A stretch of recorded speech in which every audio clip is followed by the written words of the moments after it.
Hello, everyone, and welcome to Health Services. We have our event today with Tatiana Hunt, and thank you so much for joining us. I know a few people are still joining, so thank you so much for signing up. We've got Melanie on with her camera. Awesome. So just as a reminder that we have our recording today, but I will be spotlighting our registered dietitian, Tatiana. So in the recording, you'll only see her or myself. So not to worry if you don't want your personal space being shown. We also do have closed captioning, so if you would like that enabled, just click on the button at the bottom of the Zoom panel and it will be produced automatically. We will also have our recording available online through AC Hub on demand, and that will be available in the coming weeks. If you ever have any questions or concerns or comments throughout today's webinar or our meeting, please feel free to place them in the chat and we'll address them throughout the presentation. Any bigger questions we will reserve until the end of our session, and you can pose your questions directly to Tatiana. All right, so thank you so much for joining. I will also put the recipe card in the chat again for you if you don't have it with you. And I'll pass it over to Tatiana next. Awesome, thank you so much, Reese. I am so excited to be with you guys. I don't know if any of you have met me before. I've done a few sessions with Algonquin College, so lovely to be back.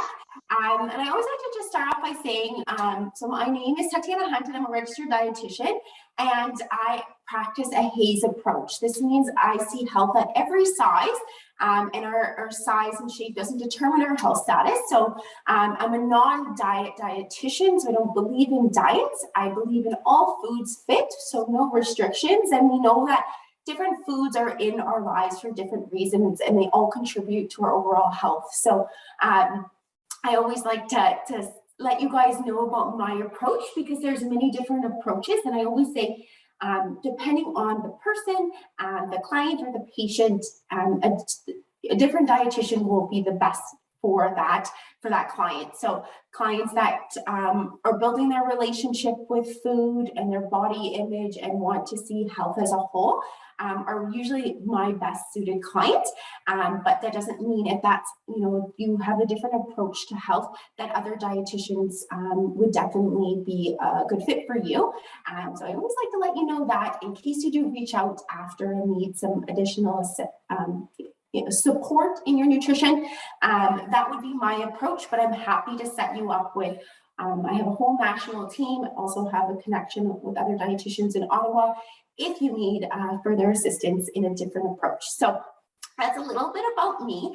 And March is such an exciting month for dietitians because it's Nutrition Month. And Dietitians of Canada works very hard every year to make this campaign happen and put out so many different fun and exciting resources, and we're going to be kind of diving into those today. So if anyone's cooking along with me today, that's amazing and I'm so excited. So feel free to put comments in the chat as we go. Otherwise, if it's more of a demo for you to watch and then kind of explore the recipe on your own after, that's great as well. So either way, I'm glad you're here to join us today. So when we're talking about Nutrition Month, it's always in March, and Dietitians of Canada, I'm not sure if you've been able to explore that website yet, but always releases lots of activities and a recipe book. So today we're going to dive into two of those recipes, the Mediterranean-inspired Power Bowl, as well as the peppermint vanilla tea latte, which I think is so appropriate for this week because given that we live in Canada, we thought we were already in spring, enjoying the warm weather and pulling out those shorts. But this week remind us, no, we are still, in those winter days and it's been a bit colder. So this latte would be a perfect time for this. And at this time of the year, you never know if you're going to be sipping on something cold or hot. So I think it's appropriate this week that we'll be doing a hot latte. But you can always explore it in a cold version later. So when we're talking about Nutrition Month, The topic this year is ingredients for a healthier tomorrow. So as dietitians, we really are trying to advocate and support on an individual and a public level to support your nutrition care and, you know, prevent and provide that care for nutrition. So that's through making sure we have food security, sustainable practices, many aspects, but today we're really going to be focusing on that sustainable piece. I also want to dive into talking about the new nutrition labels, as I've been getting a lot of questions about them, and I think it'd be really appropriate just to kind of give you guys a quick overview of those changes and what to expect when you're looking at labels.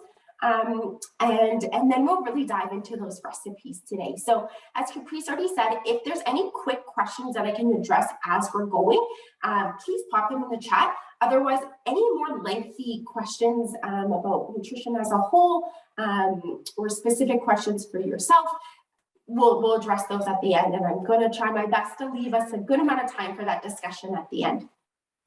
So that being said, I always want to start off by discussing how do we build a balanced meal? What kind of comes to mind, right?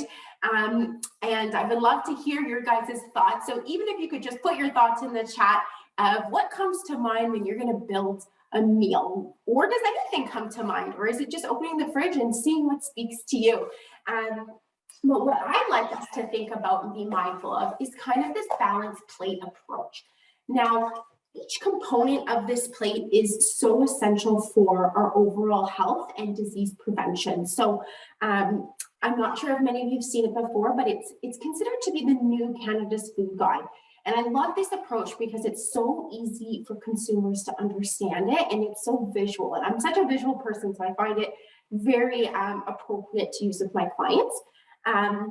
So when we're thinking of this balanced plate, there's three components to it, okay? So we have the big section here that we like to call fruits and vegetables. So we tend to say half your plate fruits and vegetables. As we know, this provides us vitamins, minerals, and antioxidants, and some fiber as well. And then we have our starch section, which can be a starchy vegetables such as potatoes, sweet potatoes, corn, peas, things like that, or more like grains, right? So quinoa, rice, bulgur, buckwheat, etc. It could be like wraps, bagels, toast, cereal, etc. That would be this component. We do try to aim to have more whole grains to make sure we're getting more fiber and to support our gut health, but refined grains also fits in this section.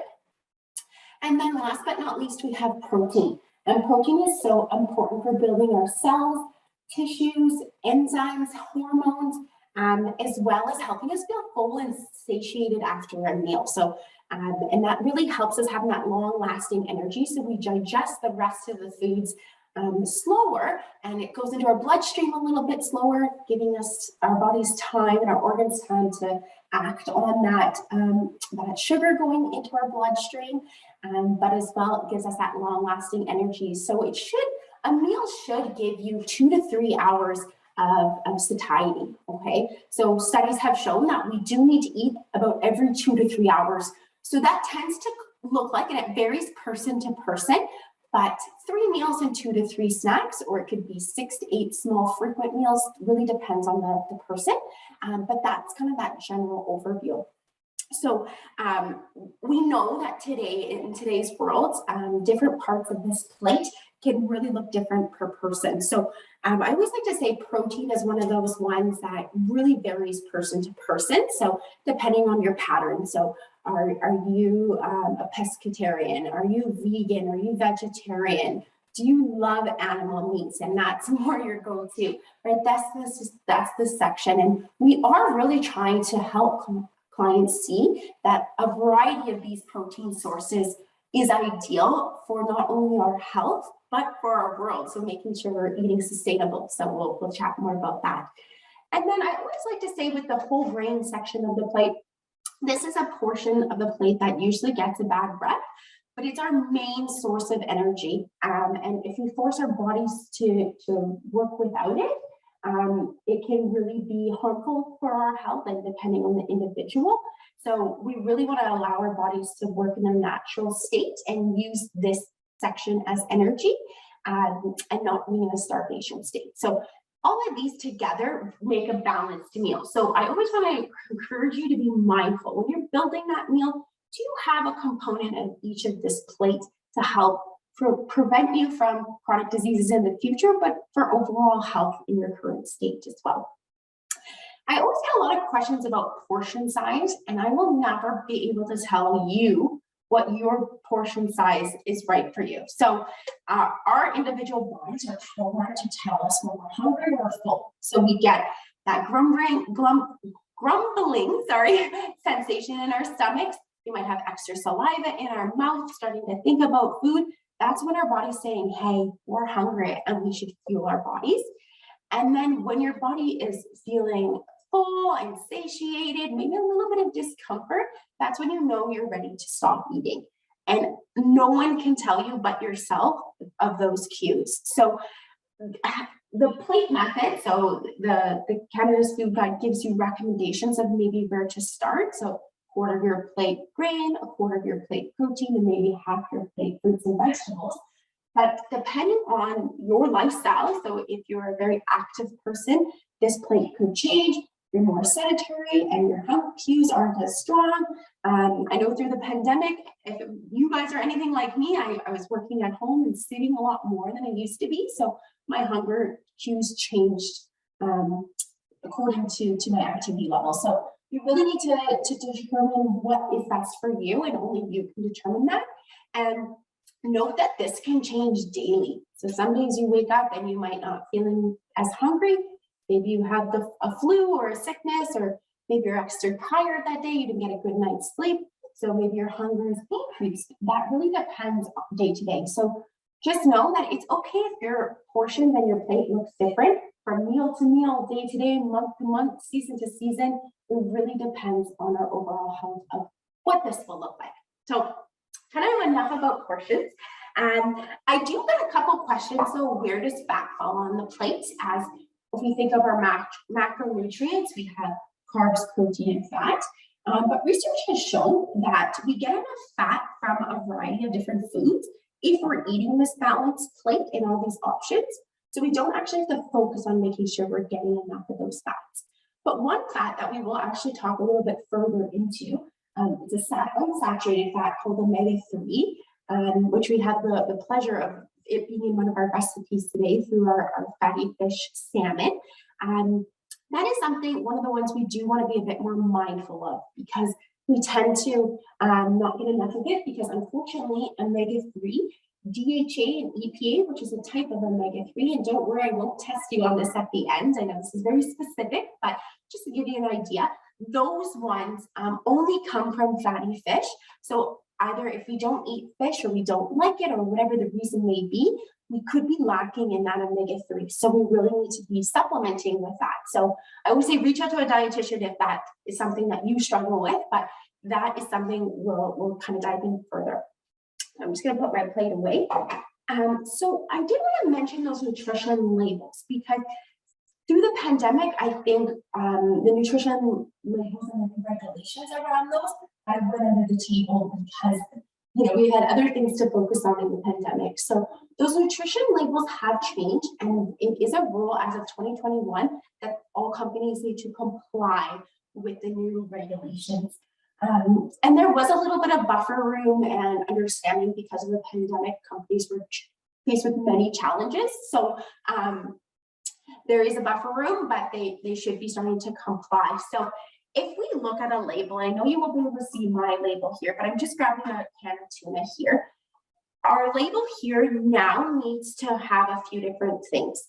The serving sizes are now easier to compare. So if we're thinking of a thing of yogurt, we know that yogurt can come in smaller tubs, larger tubs, and etc. So those serving sizes need to be comparable. So it needs to be 1 cup to 1 cup, because we know all the numbers underneath that serving size are based on that serving. So another thing to keep in mind, if you're going to eat something that is maybe double, triple, half the serving size, all those numbers underneath will alter as well. So that's one thing. The serving size needs to be easily comparable to other products. The other thing that they have changed is now that the ingredients list actually needs to be easier to read. Believe it or not, many companies will make it hard due to the font or the background of their product. Maybe they're using a cool dark navy packaging, but then make it really hard to read the font. So they're trying to standardize that it has to be eligible to read. So tends to be a white background with black writing so that we can read it very well. Another thing is they've updated the % daily values. So those percentages down the sides that you see on the nutrition facts table is now been updated with the most recent research. So we can really trust that those are going to be a good estimation of our needs for the day. And just in case we're not familiar, these % daily values are based off of the average person that eats about 2,000 calories a day, which really varies per person, but this is a general overview. And those percentages are how much of that nutrient you'll be getting of your daily requirements. So for example, on this nutrition label here, I have 7% sodium. So out of 100% from this portion of a quarter cup of tuna, I'm getting 7% of my sodium for the day. So those are what those percentages mean. And now sugar actually has a percentage. Before it didn't, it just had a gram. So that is a nice additive as well. Last but not least, now it is a requirement to have this little handy dandy tool at the bottom where it says 5% is a little amount of a nutrient on the label, and anything 15% or more is considered a lot. So it's a good quick guide to say, am I getting a lot of this certain nutrient or am I getting a little? So if we're thinking about sodium, it's something we do want to be mindful for our cardiovascular health. So we would want to be aiming for about, I always say 10% or less, but 5% or less would be that gold standard. Whereas fiber on this would be something that we would want to see 15% or more. So that little guide is on every product now to help clients and consumers decide what this information means on the label and what to do with it. So that's just a quick overview on nutrition labels. And I always say, if there's anything that you want to dive further into, one being the nutrition labels, Health Canada is an amazing resource. If you go to Health Canada, type in nutrition labels, it really guides you through all those changes in much further detail than I've explained today. And there's actually a fun little course that you can do if that's something that interests you, to be really familiar and understanding of those new label changes. So I encourage you to check that out. Maybe somebody could pop it in the chat as a reminder for the crew here today, if that's something that interests you. So now we're going to talk a little bit about sustainable practices. As I mentioned, that's one of the highlights of Nutrition Month this year. There's many components to it, but that's the one I really wanted to focus on today. And we'll dive further in as we go through these recipes. But we're thinking about sustainable practices in specifics to nutrition. There's a few things we can do at an individual level. So we can really try our best to choose local and Canadian produced products.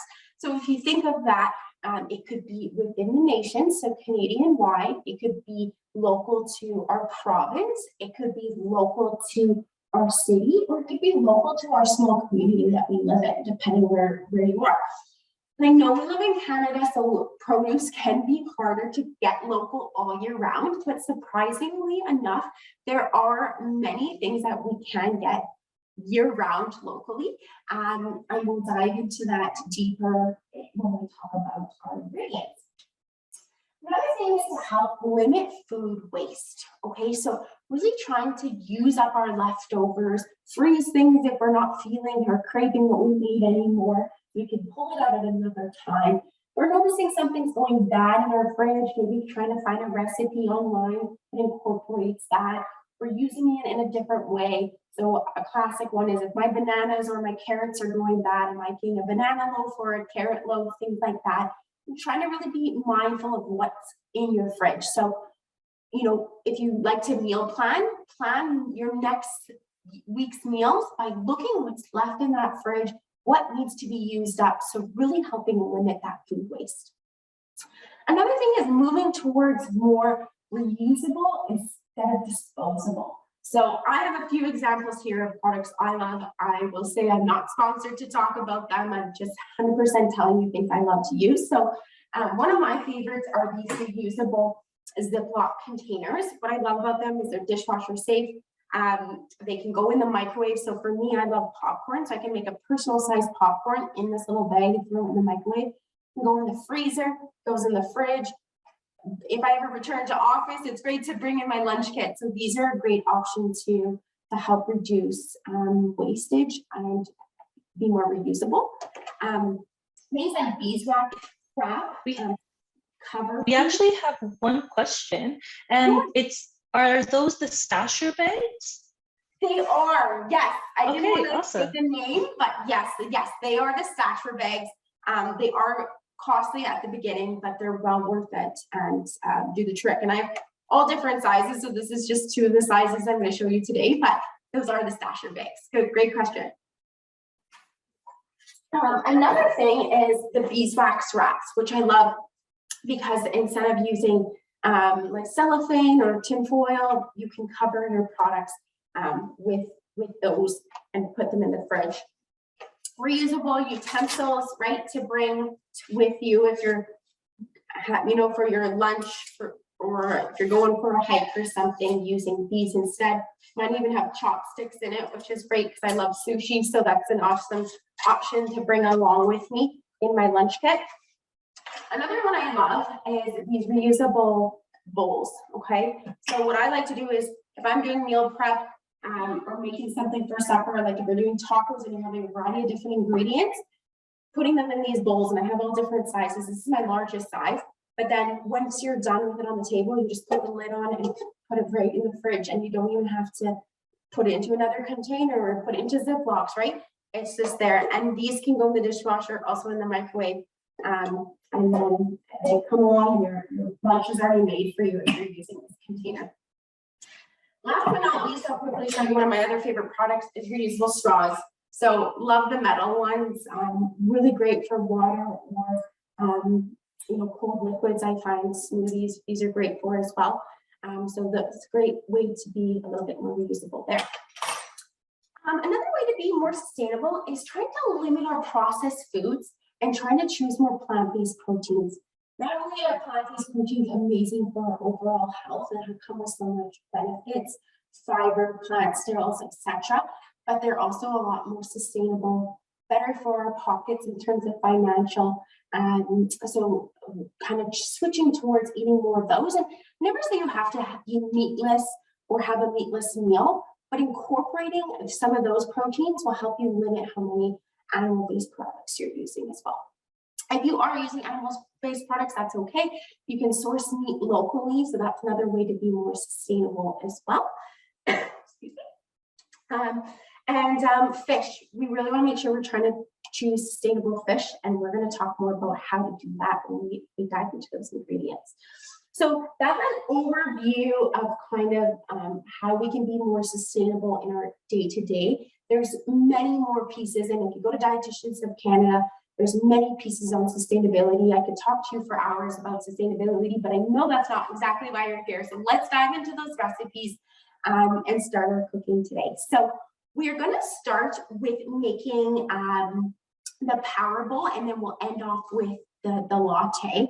And we're going to go through the recipe ingredients, like I mentioned. And I've done no prep. I want to do it all here today with you guys. So, and I think it's super exciting. This is also a new recipe for me, and I love new recipes, and I'm so excited we can do it together. So, I have the recipe written down here because, as I said, it's new to me. So if I look down, it's because I haven't memorized the recipe yet. But we'll be using halloum cheese, which is actually from Canada, and most cheeses we can get that, you know, sourced Canadian source. So this one's actually an Ontario cheese, which is super exciting. So when you go to the store and you're choosing your cheeses or your products, They always have to write where it's from, a product from. So this is a product from Concord, Ontario, which is super exciting to make, add a piece of local into our meal today. So this is something you can get all year round.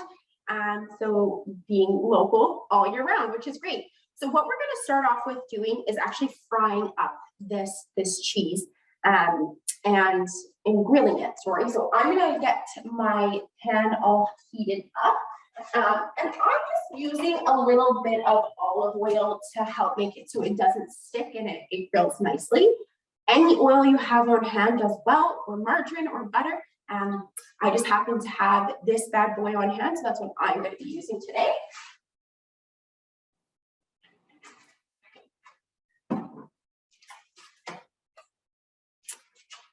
I'm just curious in the chat, has anyone tried this cheese before? I have to tell you, it's something brand new for me, so I'm excited to try it today.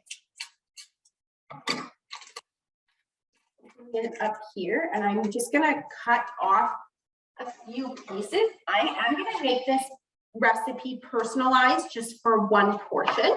But if you were making it for a family, you could, or multiple people, you could follow the recipe to a T.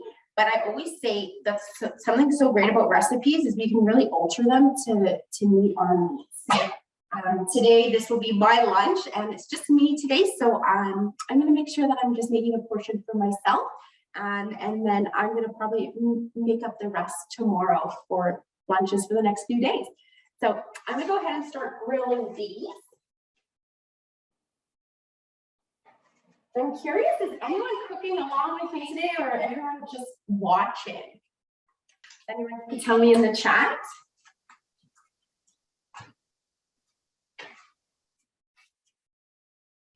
Cooking with you, I see.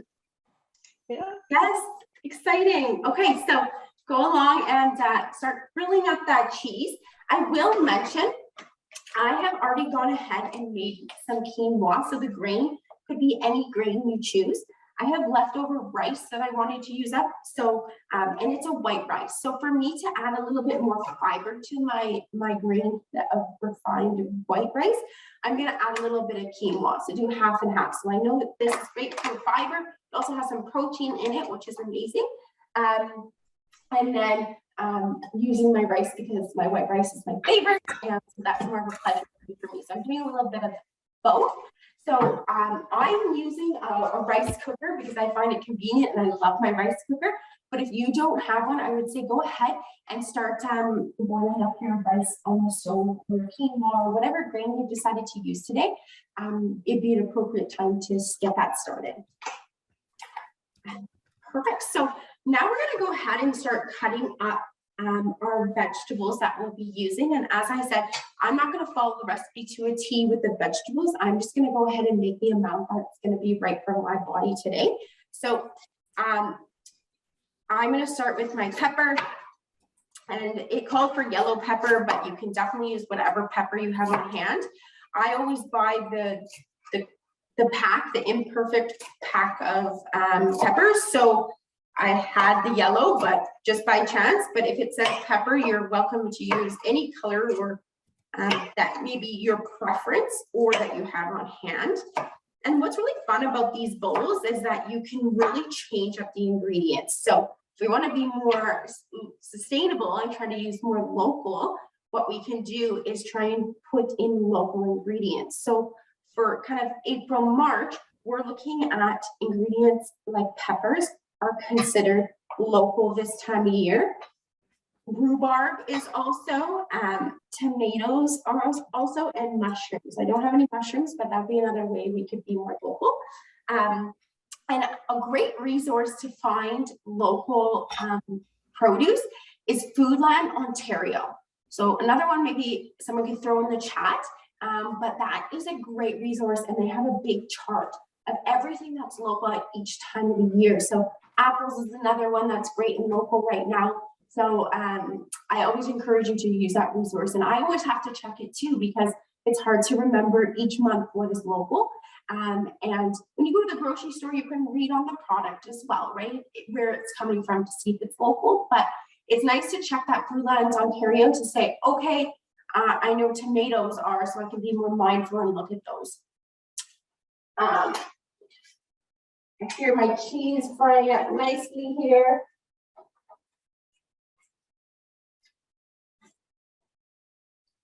It's not quite ready. So it looks like we have a few questions. There's one person who's asking if a replacement for bell peppers, is there one that you can recommend, or a replacement for tomatoes, I believe, as well?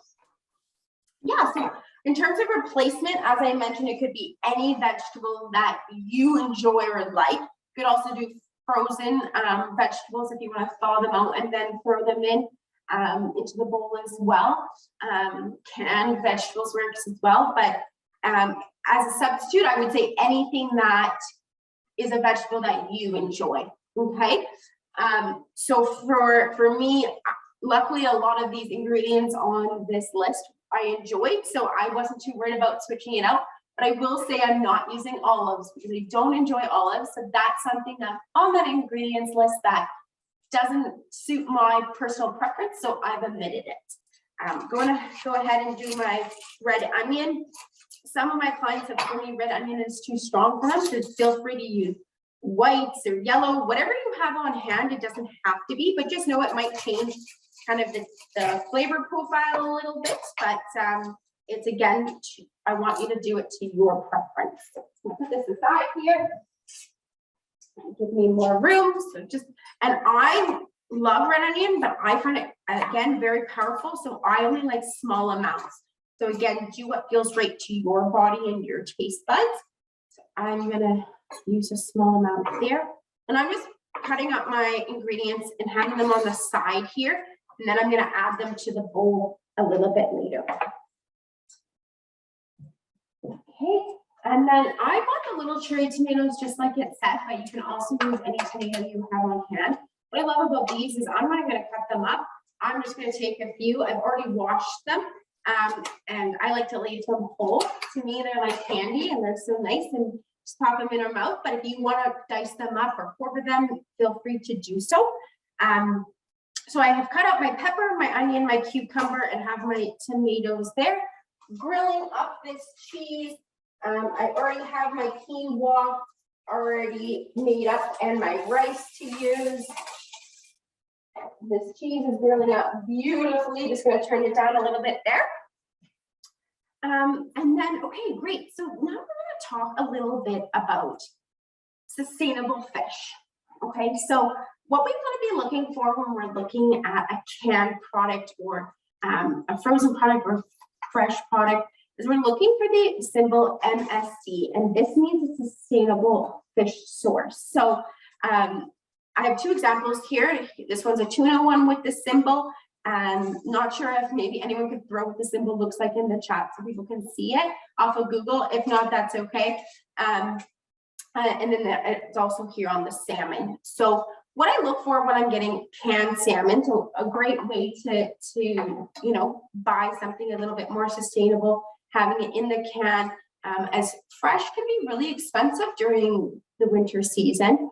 So nothing wrong with using canned. We're getting the same nutrients if you go fresh, canned, or frozen. So whatever's your preference. Most of my clients do say to me that it's a little too expensive for the fresh.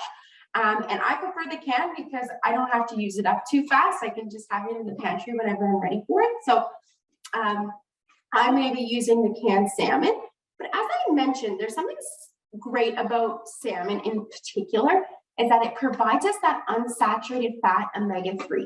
So omega-3 is readily available in our foods, but there's 3 different types of omega-3. ALA, which we get from like flaxseed oil, soybeans, walnuts, etc. Easy to get. Whereas DHA and EPA are those omega-3 sources that only come from fatty fish. So those are the fish with any pigment, any color to them. And that provides our body that DHA and the EPA. If you don't like fish, as I said, you can supplement, but the supplement, there's many out there and it does matter what type. So I would always say reach out to a dietitian to help guide you through maybe what supplements right for you. So with the fish, if you don't like fish, You can add many other protein sources to these bowls, right? So it could be an animal meat, so like chicken, it could be turkey, it could be ground beef, it could be pieces of steak, or it could be a plant-based protein like tofu would grill up so nicely in this, or tempeh strips, or you could do black beans or chickpeas and roast them up, which makes it nice and crunchy. But this recipe, because it's Mediterranean inspired, we're really going to try and use, well, I'm going to use the salmon, but feel free to do whatever works well for you. And I've got the canned salmon here, so I'm going to open it up. And what you can do is when you're choosing salmon, if you want to focus on your calcium intake, you can get the salmon with the bones in. The bones have already been processed, so you can just mush them in, and it's an added calcium source. So say you are dairy free or limit your dairy intake, that'd be another great source of calcium. So the other thing I want you to think about when you're choosing canned products is trying to be mindful of the sodium, so looking at the sodium content on it. Also try to choose it in water, because if it's in water, then you can add all the seasonings and the herbs and the sauces to it on your own and really make it to your preference. Whereas if you get it already marinated in oils and things like that, you can't alter it to your taste buds as nicely. So I always say start general, build from there. So it has some water in it. As I said, choose it in water. So I'm going to drain that off quickly and check on that cheese.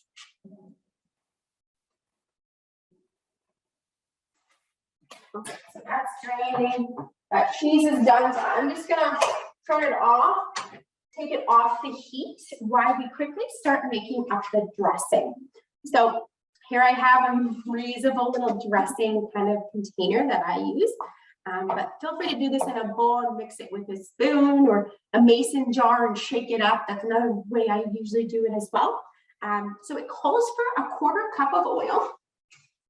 I am going to make the whole recipe of the dressing because I can keep this in my fridge and use the dressing on salads, on this bowl for the rest of the week, or on other things. And I love having homemade dressing ready in my fridge. So I will be doing the whole recipe just in case you're wondering if I was going to put this whole thing on my individual portion. I am not. But if that's something you enjoy, you could definitely do that. But I think that'd be a little too much dressing for me. Okay, so I'm using olive oil, so a 1/3 cup there. Again, you can use canola, avocado, vegetable, whatever you have on hand. I encourage you to use what's in your pantry, right? So if you see a new recipe and you see there's different ingredients on there, try and use what you have on hand, and it's okay to switch it out a little bit. But keep in mind, certain oils have a certain smoke point. So say olive oil, if I was going to try and fry that at really high heat, it would just burn that cheese, right? So if I did it at a low heat, that was okay. But that is something you want to be mindful of with oils.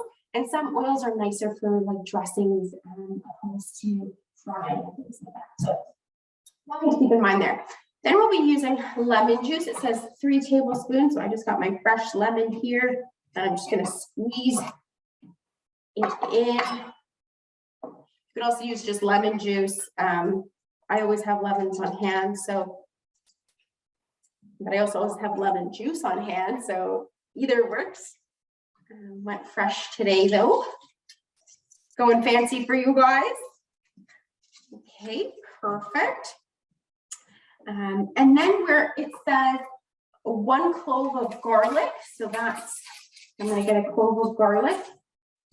And you could mince it up yourself. You could buy minced garlic. I actually have a little tool here that minces it for me. So that's this little green tool here. If you don't have it, no worries. This is new to my kitchen, so I've lived without it for many years.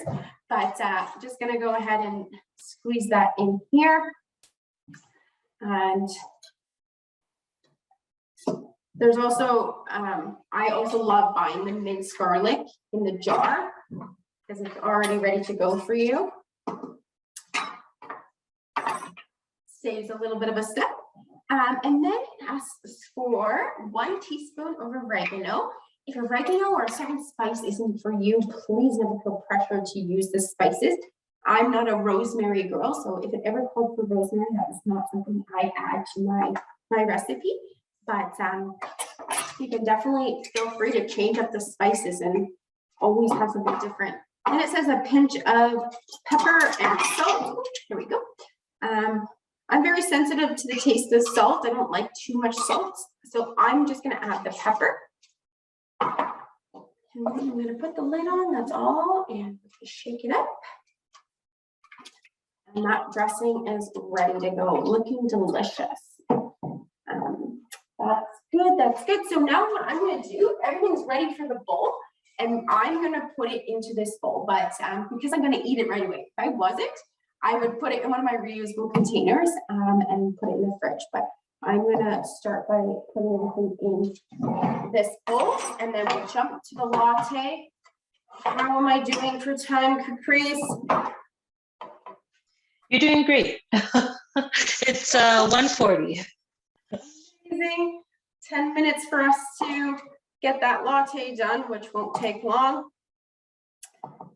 Actually, what I'm going to do right now while I'm starting to get prepped this is I'm actually going to start to boil the milk and put the tea bag in that so that can start. So it called for a peppermint tea bag. I'm actually using a peppermint ginger and fennel tea bag because that's what I had on hand. You could do loose leaf tea as well, which would be more sustainable as well because you don't have all the packaging. But I already have these at home, so I'm going to use them up. But these tea bags can be compostable after, which is great. So bring your milk to a boil with the tea bag sitting in it. It also said for 2 tea bags. I'm only going to do 1 for my personal preference, but feel free to do the 2 if you feel like you like a little bit more flavor. What's great is that with peppermint tea is it's caffeine free. So a great pick me up in the afternoon so it doesn't affect your sleep, can help be calming and soothing. So a really great one to always have on hand if you are sensitive to caffeine and don't want to have too much at the end of the day. So I put my rice in here, and now I'm going to put a little bit of quinoa in here, and then I'm going to mix it up.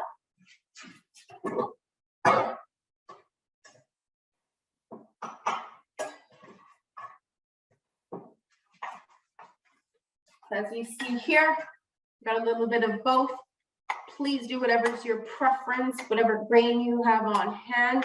As I said, I like to be a little bit more mindful of my fiber intake. So I try and add a whole grain in addition to my refined grains so that I know I'm getting some more nutrients there.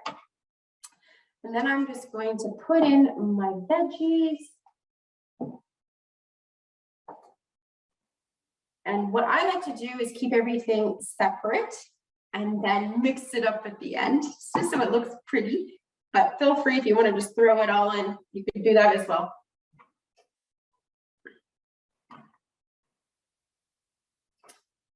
Curious to hear how everyone else that is cooking along is doing. I know it's hard to text or to comment in the chat, but if you have a moment, I'd love to see something's going. I think this is a pretty straightforward recipe and you can really personalize it to yourself, but you never know, things can come up along the way. So I said I'm going to use this canned salmon. Feel free to use tuna or whatever protein you have on hand or that fits your taste profile.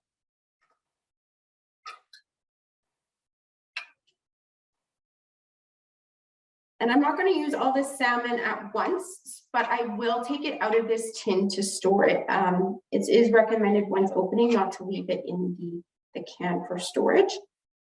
So perfect. I use about half the can there because I know high protein for me helps me feel full and satiated. So I'm going to go ahead and do that. If you're adding your olives, you can go ahead and do that at this stage too. But unfortunately, I don't like olives, so I'm not going to add them. And then I'm just going to drizzle my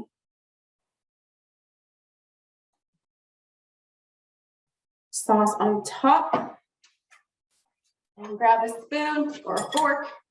And there it is. It's all ready to go. So it comes together really quickly. Amazing for meal prep, right? If you want to do multiple in a row, I would just say keep the dressing on the side and add it when you're ready to eat it. But that is a quick and easy and sustainable lunch. So I'm going to keep that to the side and we eat it a little bit later. We're going to keep going.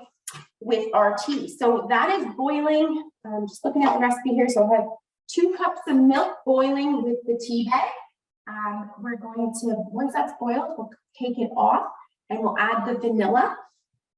And it says if you, an option of maple syrup. So my maple syrup, which has been in my fridge for a while, is actually from Quebec. So it would be local to Canada, which is great. But you know, maple syrup is something really easy to get in Canada. And a lot of my neighbors actually tap their trees around here. So I'm seeing it being made. But you can also do honey, which is another really easy one to get local at a farmer's market. Those will be starting up soon and get enough for the season. So I'll be using that. I do have pure vanilla, and I actually got this when I was traveling many years ago in Mexico. So this is not local to Canada, but again, I'm not going to go out and buy something more than if I already have something in my fridge. So using up what I have, so I'll be using that vanilla. And then I got milk chocolate to grate on top. I know the recipe said dark chocolate, but my preferences are milk chocolate. So I'm going to start opening that up so it's ready to grate on top of our latte when it's done. Any questions that have come up so far? Why you do this?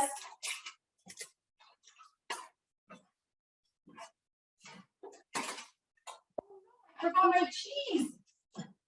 No one caught me on that. I forgot to put my grilled cheese into my bowl here, so I was going to add that as well. So I'll just show you. I got it so it was nice and golden brown and crispy. So that's what the recipe said. So I'm going to add that in. Perfect. Now that is the complete bowl. Just going to turn up that milk so that it gets boiling a bit faster here.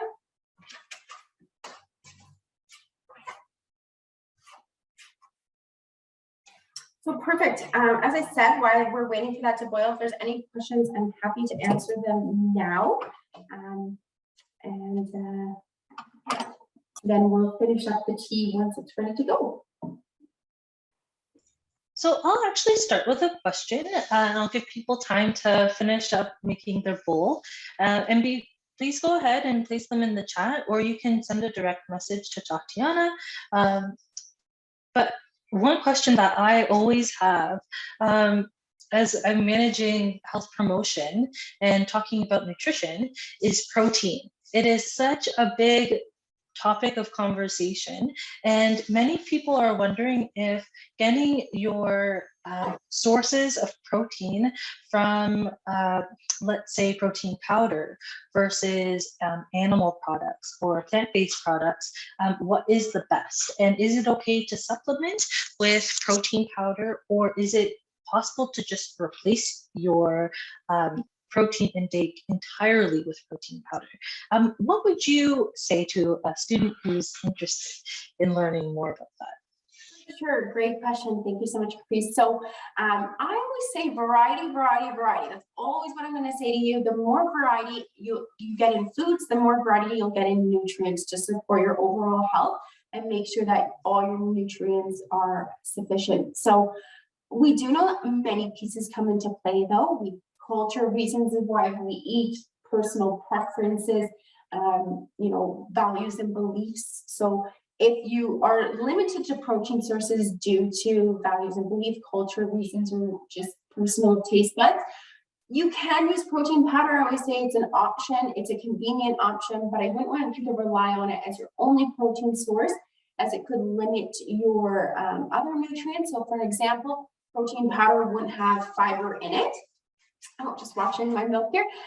Whereas if you were to eat a bean or a legume or a lentil, you're going to also get that protein or that fiber content from it, what you wouldn't from the protein powder, as well as other nutrients. So they do try and make that protein powder as similar as it is to the ingredient or the protein itself.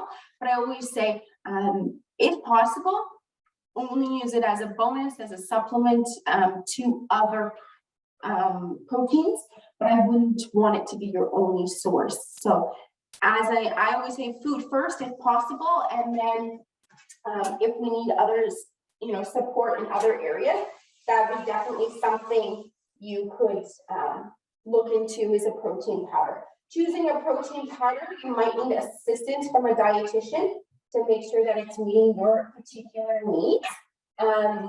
But there is many out there. So if you're a vegetarian or vegan, you can find a protein powder that's appropriate. You might need isolate or concentrate, depending if you're an athlete, and that's a good way to refuel after exercise. That's an option if it's convenient and works well. But to answer your question, I like variety. So if possible, with that protein powder, you have beans and legumes and tofu and tempeh and chicken and beef, and as best as possible. So variety. So my milk is all boiled here, as you can see. Yeah, it's nicely bubbling up there. Exactly. So you want to use a whisk to really make it frothy. And then I'm going to pour it into my cup. And then I'm going to add the vanilla in my cup. So I'm going to do this over the sink. I'll make a mess.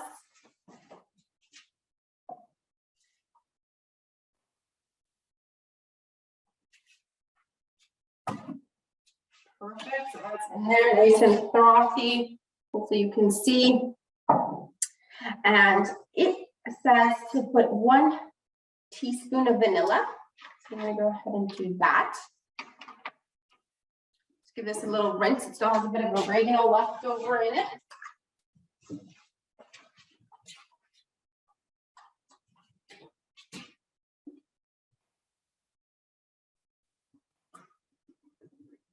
Okay, let's stir that up.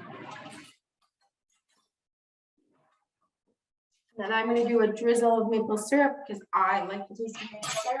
You can also do honey, or you can omit it and not use it at all. Totally up to you.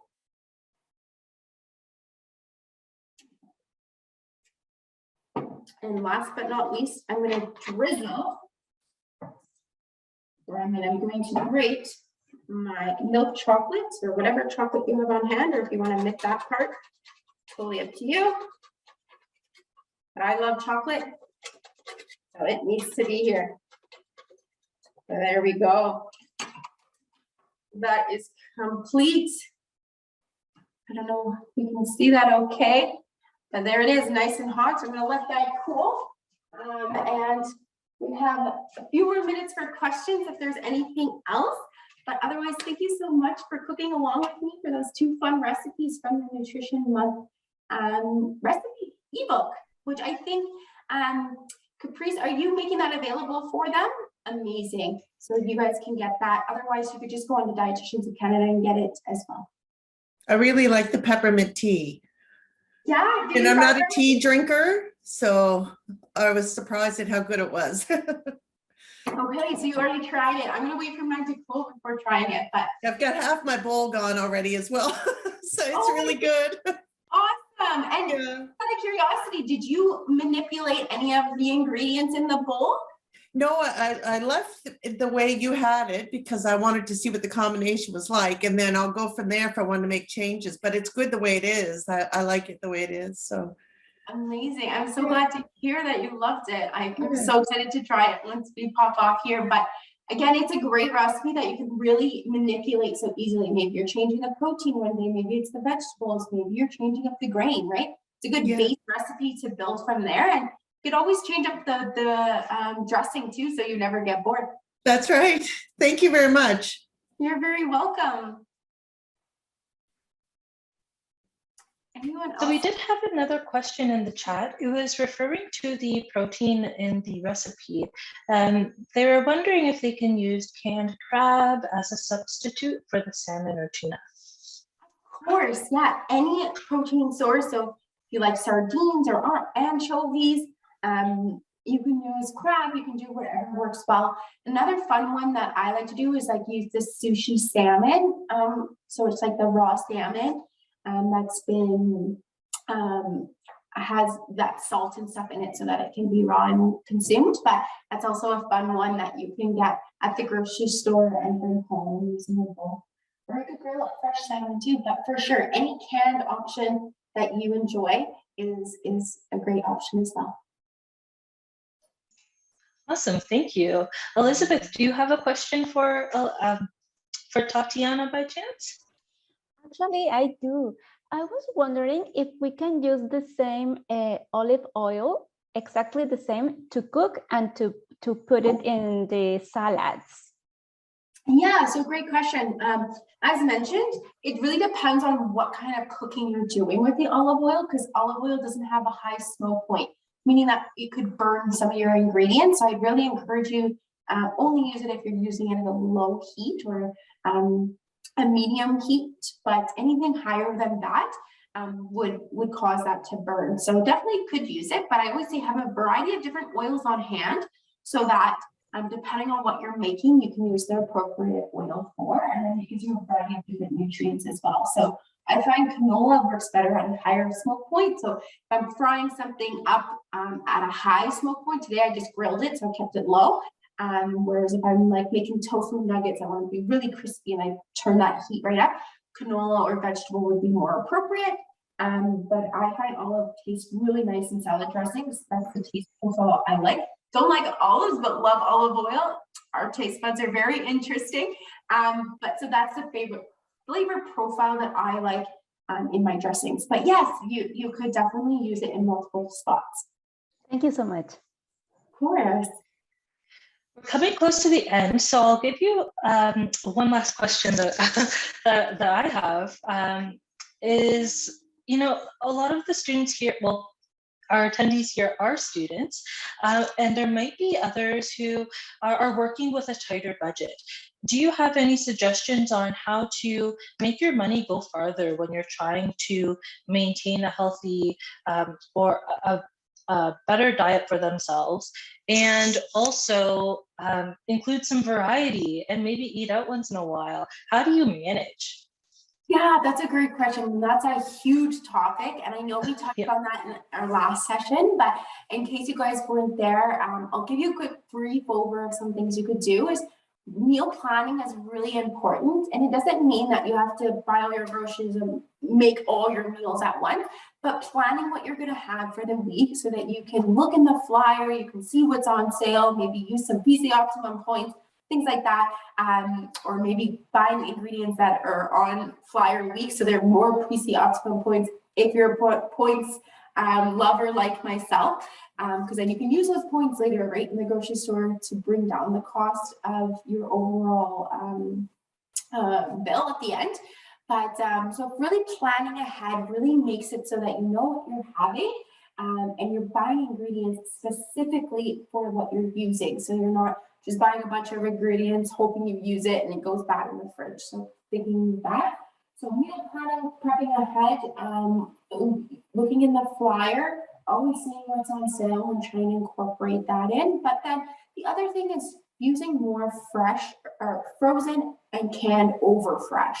Fresh can be really expensive depending on the time of the year. And frozen is just as nutritious and comes together so quickly and doesn't spoil because you can leave them in the freezer, right?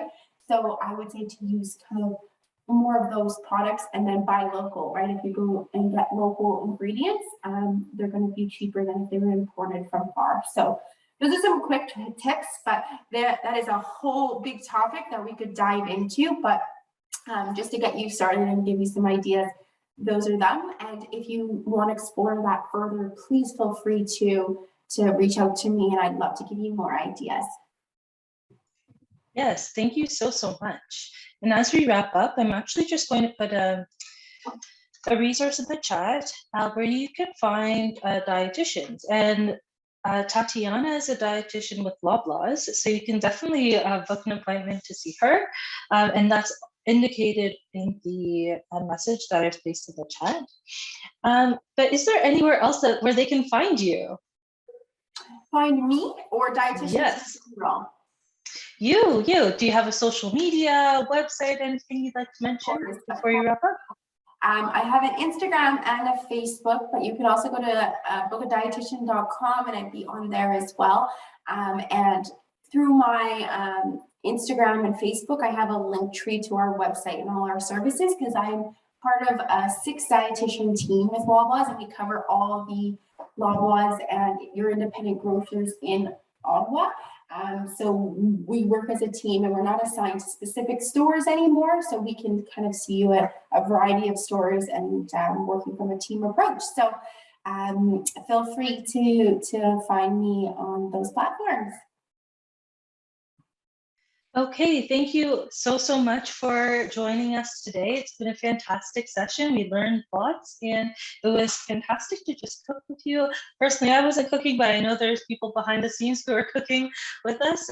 So thank you so much, everyone, for the time today. I'll put the SSS event calendar into the chat now. So if you ever are interested in registering for another activity, you can do that, and have a great rest of your day.